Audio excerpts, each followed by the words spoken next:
right, so let's do this. I want you to meet somebody. This is Joseph Schutzman.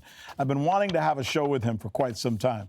In fact, I've told my staff, and I had told Natasha, I said, you know, this is a fascinating story. Let's tell the story, because you're not the only one, of people who have come from Russia and decided to live in Russia, who come from America. Now you and I have something particularly similar, right? Yes. You want to tell people? Yeah, so my mother's side of the family comes from Havana.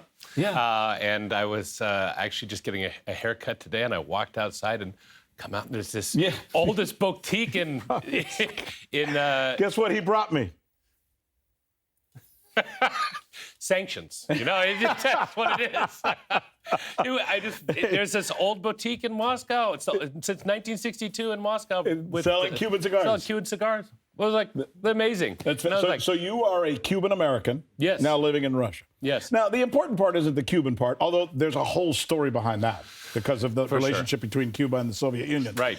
But before we get to that, let's just talk about why you made your decision. People would want to know why would you leave the greatest country in the planet? We're always told it's the greatest country in the world. Yeah. And by the way, and in many ways it is. Yeah.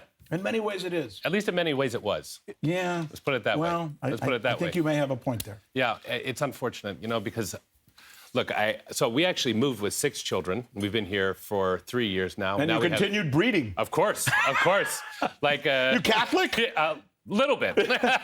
Traditional Catholic. This is my grandmother, my abuelita. Yes. My abuela. She has 150 grandchildren now. So, yeah, we're all about having the big family. So we're... Me too, by the way. But we stopped at 4 and we went out and got a TV. There you go. They don't have TVs in Russia, It's a problem here. No. Communist. No, yeah, exactly. They don't want you to see anything. No, it's...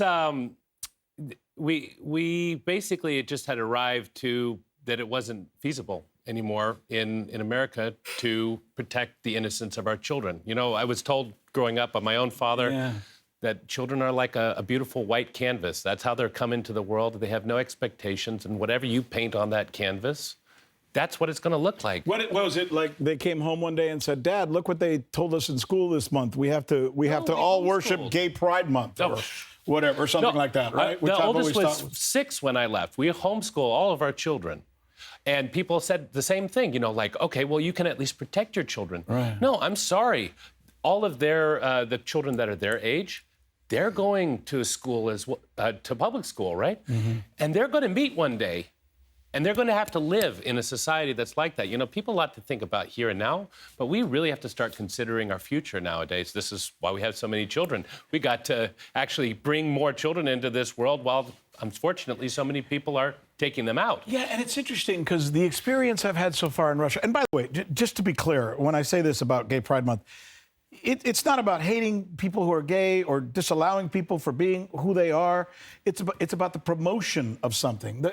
I don't want my children to go to a school where they are forced for an entire month to celebrate something that I may not necessarily either A, agree with, or B, agree should be celebrated to that degree. That's all.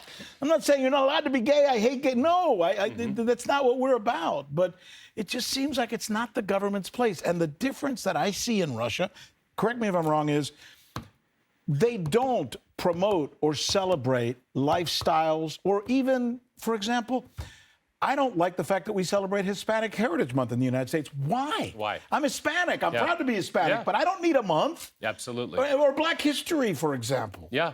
No, it's absolutely true. But I will say one thing for Russia, that they do celebrate a normal society. Like, for example, a good friend of mine, Fabrice Sorlin, his wife just received the award for Mother Hero for having 10 children in Russia. They celebrate family here.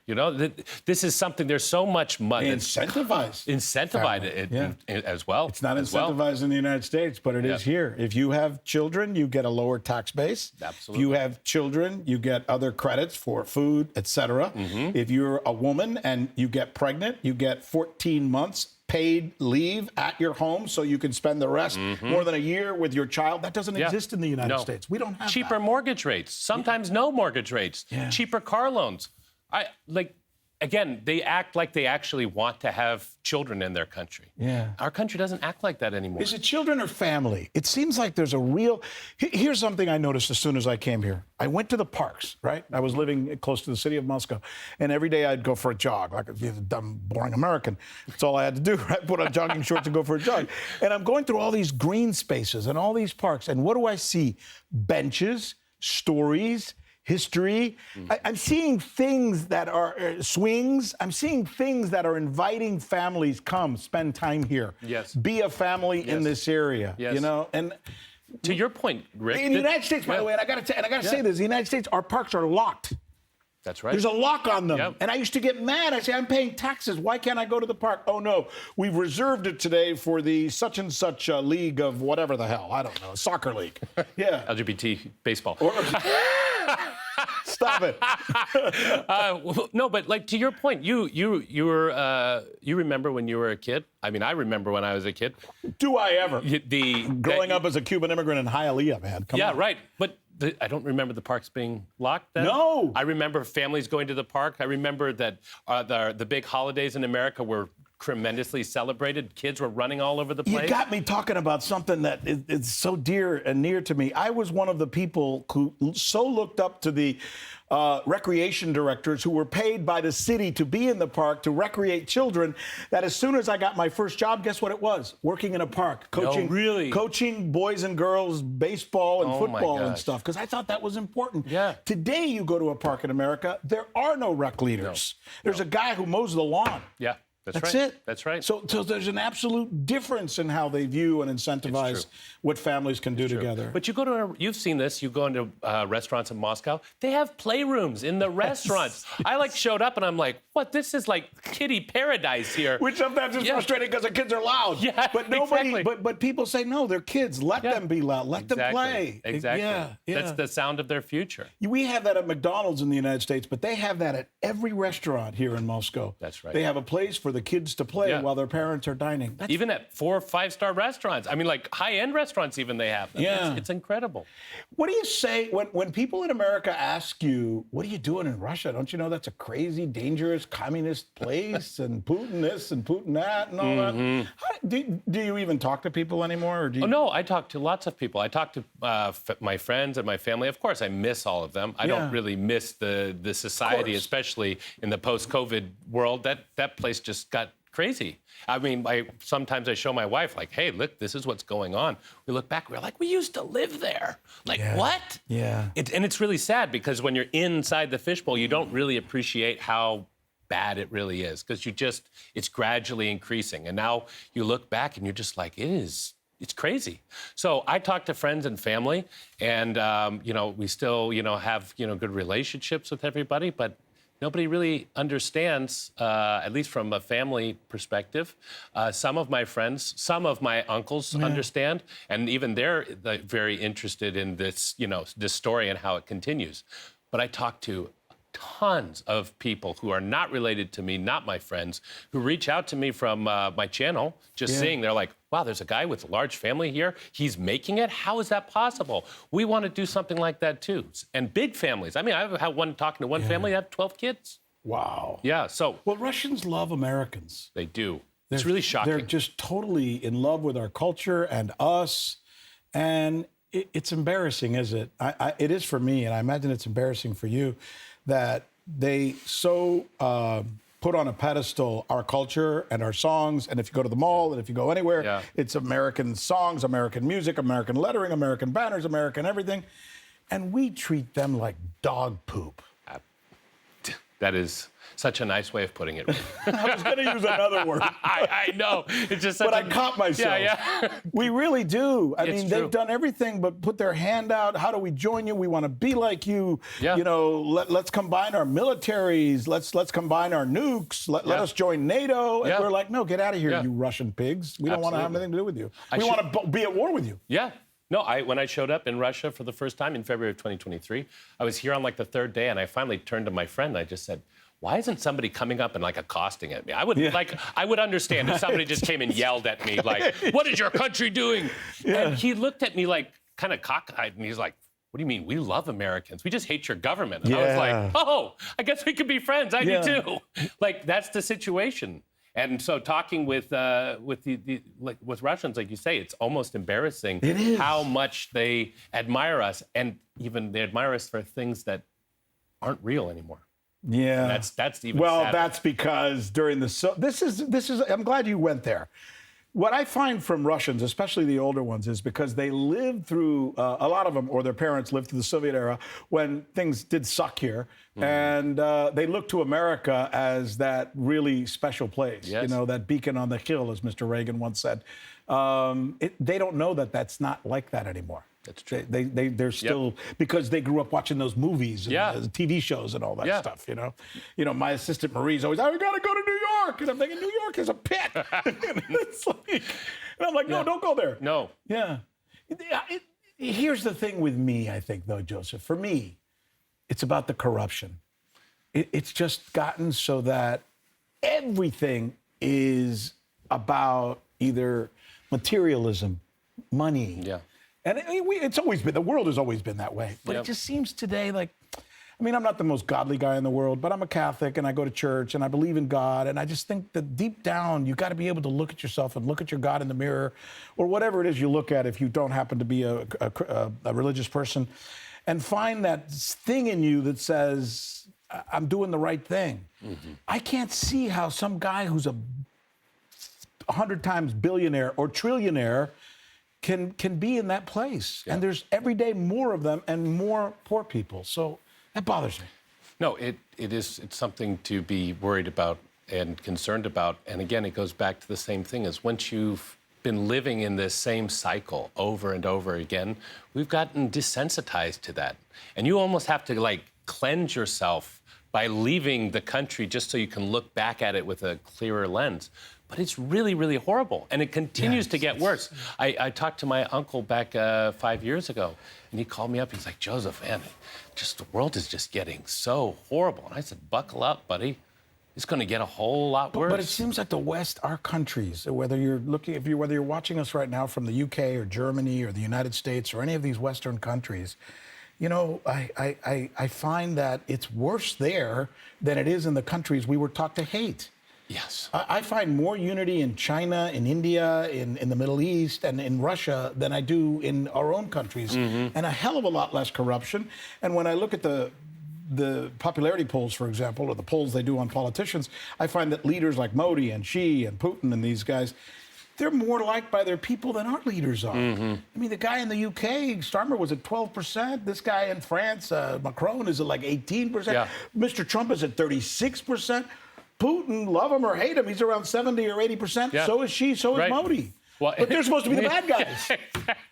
and everybody's sitting back at home in America thinking that's not possible. How could somebody love a leader of a country so much that they would have 70 or 80% approval rating? Right. Like, that's unheard of. That's not possible. Because they're comfortable with their lives. Yeah, exactly. Yeah. Exactly.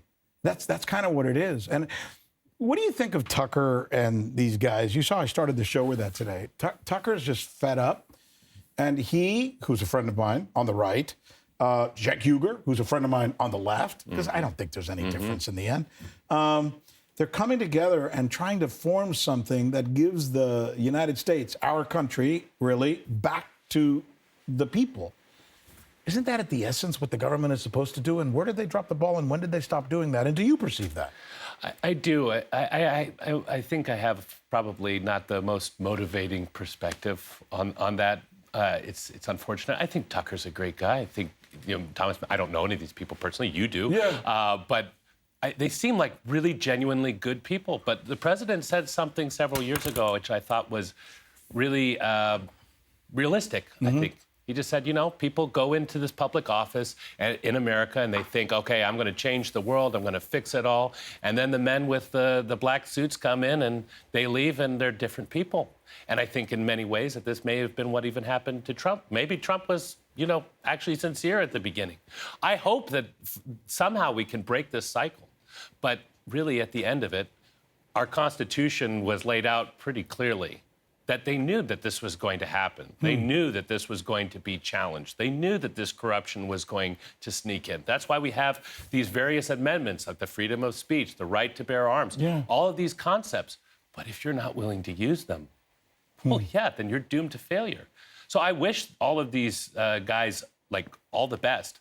But Americans are going to have to find that within themselves to actually step up. What does that mean? You said something interesting. The men in the black suits. Like, some people call them the administrative state. Some people call it the black, either the deep state, whatever the hell you want to call it. There's no question that guys like you and I, just average Americans, and so many other people who are listening to us in America, know that there is something in the background, something nefarious, which is running the game, right?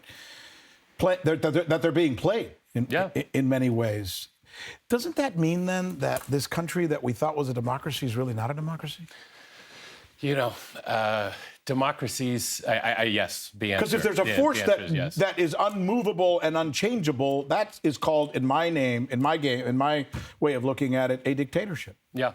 No, look, democracies only survive by the virtue of the people that live in that democracy. Yeah. If your people are not virtuous, then you can't have a real democracy. The democracy falls apart. And this goes to your point about the corruption, et cetera. There is so much corruption. This is how governments fall. Throughout history, we can look at them. The Romans, when they fell into their debauchery and their hedonism and their corruption. The English, everybody, one after the other. Yeah. We're at the end of an age, and people really need to start waking up to that and not being so, it's not wrong to be proud of your country, but we need to expel pride from our sensibilities and learn some humility and look where other people are actually making improvements. I've always hated exceptionalism.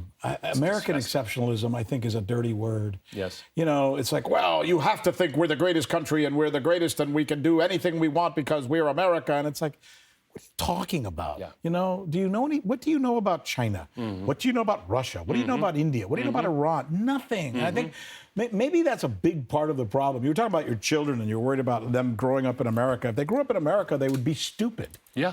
I mean, I'm sorry to say this. That would be best case scenario, Rick. Stupid. I would even take stupid. Okay, you know what I'm talking about, all the other crap. Yeah. That's what I'm talking about. Would they even be alive, right? Yeah, exactly. Yeah. Would they have, all of their human parts on them, perhaps, Like, these are real legitimate concerns. It is. That whole LGBT trans thing, I get very frustrated with it, and I don't understand it. And I think there's also a question of immorality there, not because people should be beat up for what they believe, even if they've gone in wayward ways, but because I hate to see people being told that they have to be something that they don't understand. Yeah, absolutely. And that's really what it is. Right. And they get mad if you don't understand it. Yeah. Like, you don't know that I'm a cisgender?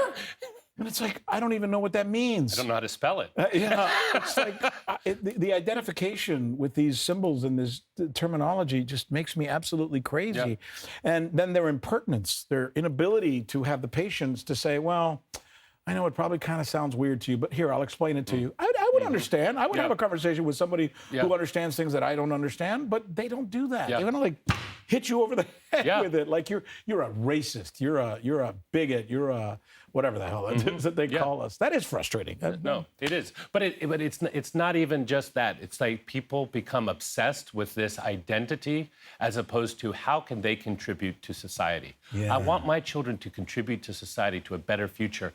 That is not the way to a better future, to be obsessed with who am I. Teach them geography, teach them math, teach them English, teach them literature. These are the things I want my children to know. That's right. And they don't. Yeah. And in America, it's like we were saying, man, in America, one of the most frustrating things is that I used to be a part of it. I mean, dude, I anchored the news at CNN. I anchored the news at Fox. I anchored the news at NBC. These are places that made me feel like I had to buy in, and not only buy in, but expel this false narrative to people every day. Yeah. Until I started looking at myself in the mirror and I'm saying, I'm lying to people. Why? They should know that things like the Ukraine war didn't happen because one day Russia just decided it wanted to invade Ukraine. Even if you don't want to like what they did, at least understand the motivation, but we're not allowed to. We're not even allowed to tell people that motivation. No, not allowed to read about it, none of this. And that's just one example. I just, I could have used any, but we happen to be talking about that in front of the map today. That's a problem. Yeah, it is. You said about the exceptionalism, and I think that there's another interesting point there. Yeah. Because we talk about an awful lot when we're feeling patriotic. Maybe after 9/11, for example, we talk very, very loudly about being one nation under God, which unfortunately I think that we're anything but, or maybe we're not talking about the same God as the Christian God anyways. Yeah. But exceptionalism is not a Christian concept. No! At all, not in the slightest. No. Nobody. God's like, I want you to look at yourself in the morning every morning and say, I'm the best guy there is. Jesus was anything but an exceptionalist. That's right. That's right. Jesus was about, how do I bring myself down to be at the level of the people who are beneath me? How do I wash their feet? Yes. Thank you. My God, you did grow up as a Catholic. We were taught that as children. Yes. You humble yourself. Yes. That's right. You find something about everybody that you can, appreciate and love. Yeah. And that's what I love about Russians. They have their own faults just like anybody else. Their country has its own problems just like any other country has problems. Not the same problems, but they're humble people. They're people who don't try to boost themselves up over everybody else. They approach like friends. They still remember the meeting at the Elbe.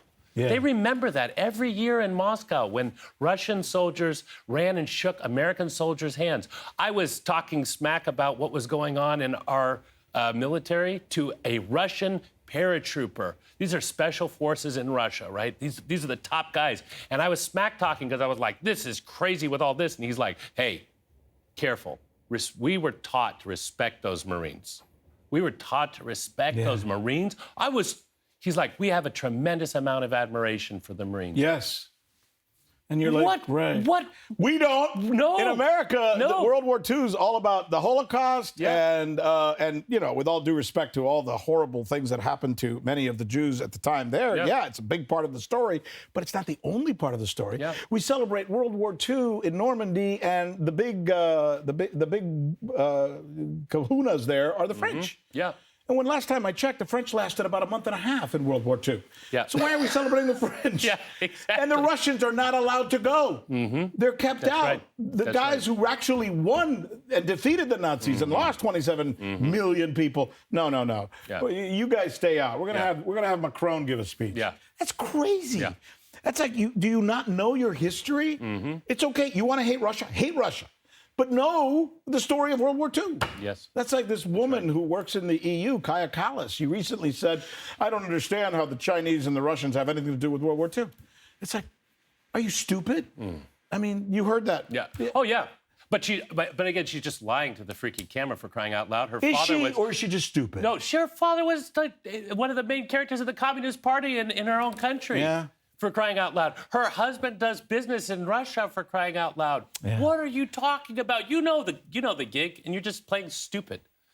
She is stupid. But Yeah. I think she's playing more stupid than she's coming off as, let's put it that way. What's the difference in the end? I don't know. Do you think these people in like places like NATO and the EU, they're all rich, they're all bankers, they all want to go to war with Russia. They attacked Belgrade, they attacked Iraq. I mean, they're kind of warmongers. Do they do it because they're evil? Are they bad people? Is who bad? Ursula von der Leyen, Mark Rutte, Kaya Kallas, all these Europeans who we're reading about. I could read you. I could pick up open my laptop right now, and you'd see. I could quote you like, "We gotta destroy the Russians. We got to go to war here. We got to go to war there." They want to conquer Iran. I mean, they're like, what is it?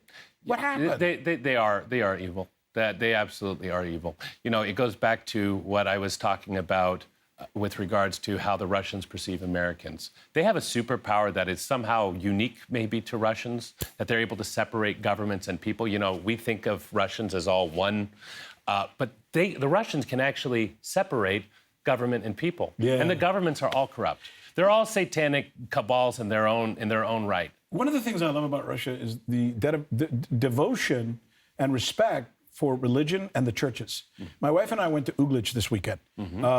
We took a boat there. It was fantastic. And we spent most of the time understanding the history of Dmitri and the history of what happened and the old Russian folklore. But, and I'm not going to bore people with that. But all the people in that town of about 30,000 people or so, they all have a devotion and they take care of their churches and they respect them, and you see them out there cleaning them and going to them. When did Russia, a place that used to be a communist country, become so religious? And is that one of the things that attracts you now? Because you're a Christian, practicing, right? Yes, practicing. With your traditional family. Catholic, yeah. No, I have a tremendous amount of respect for the Orthodox here and how they've rebuilt so many of their churches. Actually, I'm working right now to help an Orthodox priest with the rebuilding of one of his churches in Nizhny Novgorod region.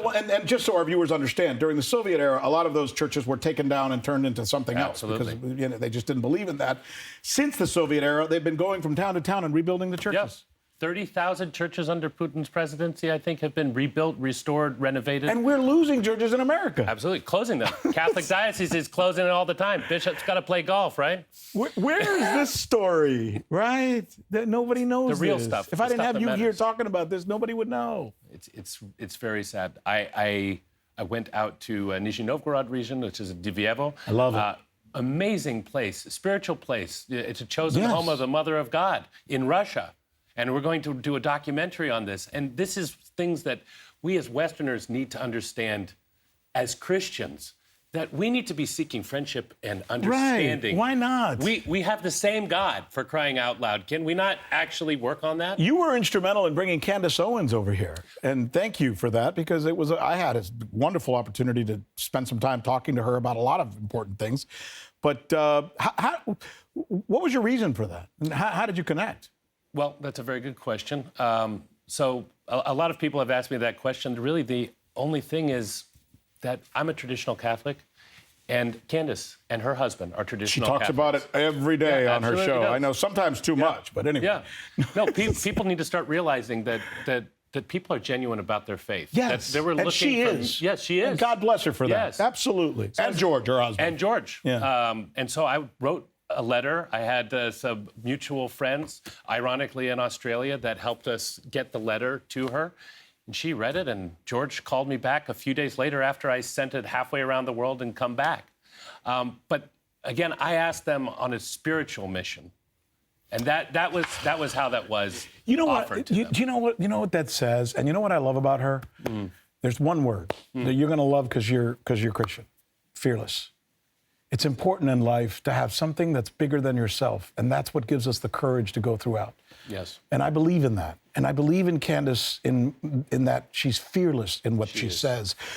The things she has gone after and criticized, and the things that to a certain extent Tucker and some others are now doing, that's an act of fearlessness. Yes. Her coming to Russia and letting the world know she's in Russia. Her appearing with Rick Sanchez on RT. I've got 1 million people who love me. Oh, my God, you're doing great. I love Rick Sanchez. And then our bookers will call them and say, hey, you want to come on? Well, yeah, I love Rick, but, RT. And it's like, courage is when you do what you're not supposed to do. That's right. And that's what she did when she appeared on the air with us, because 100%. it takes guts. It was a great interview. It's a fantastic interview. Thank you. I've loved watching it, and yes, she is absolutely fearless. She's real. We had a conversation just like you and I are right now. Yeah. The Kremlin sent us my notes that I have to ask you, and you're Oh, is that? you made a mistake. What did you say about Putin again? You're out of here. Oh, wait. All right. Time. We're off. No, fearless is it. My father's chosen motto was Fac recte nec time. Yeah. Do good, fear nothing. Yeah. What is there to fear? We have a short period of time on this earth to make a difference. Imagine being remembered as a coward. Yeah. God help us. Rick. I love you, man. Pleasure. What a great conversation. It's so nice for you to come in here and have this conversation, be able to catch up with you. And, Likewise. As a fellow American in Moscow, it's kind of cool to be able to share some notes and say, yeah, did you see? Yeah, I experienced that too. And it's really a great experience. An American in Moscow, in this case, Deva. Oh, yes. That's it for us. Thanks so much, Joseph. Well, that's it for us. What a great conversation.